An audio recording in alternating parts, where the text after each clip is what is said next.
Hello fellow Star Wars fans, my name is Starrapter and welcome back to the channel. In this video, I'm going to be talking all about Bounty Hunters, issue number 24, Raid on the Vermillion Part 1. Yes, there's multiple parts to a story arc. Once again, I guess that's what happens when you get to the end of the Crimson Reign story in general, which we'll be getting the final issue of that miniseries next week. But for this week, we're focusing on the Bounty Hunter story, in which we have the Bounty Hunters crew with Losha, Tasha, and Boss, and Tasu Leech, and 4OM, and Zuckets, and all those cool bounty hunters are trying to get Cadeliah back from Crimson Dawn.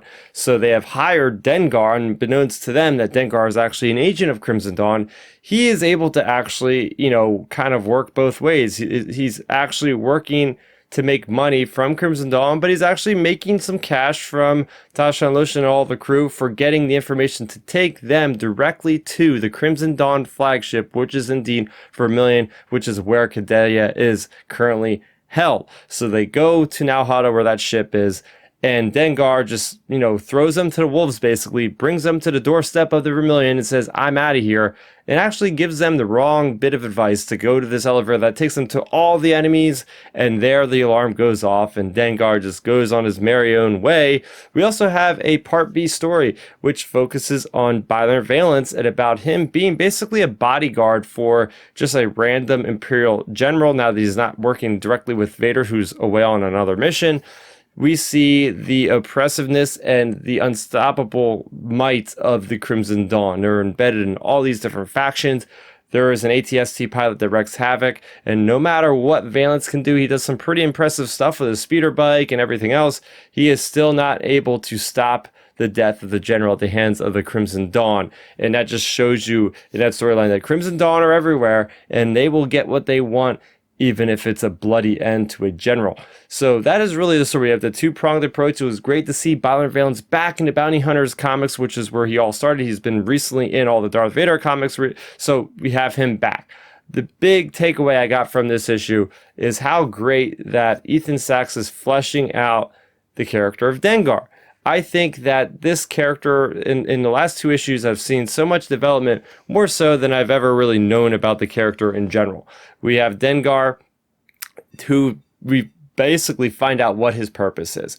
He is playing both sides here, and maybe even more than both. Maybe he's playing three sides, who knows?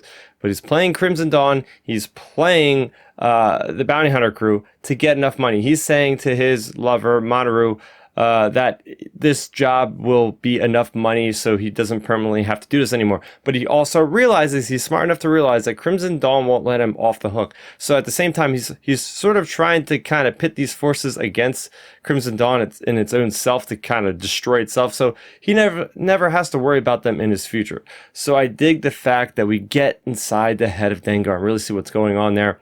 Oh, and by the way, at the end, we actually see the Knights of Ren go up against the Bounty Hunter crew. So we're going to see that playing off in issue number 25. But yeah, overall solid issue. Of course, Paolo Vanelli does a great job with the kinetic artwork, and I just love the look and the feel of the images and how they're represented in this book.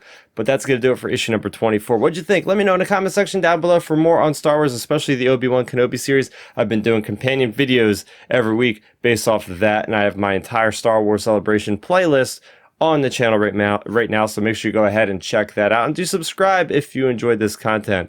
That is going to do it for me, Starrapter. Thank you so much for watching, and may the Force be with you always.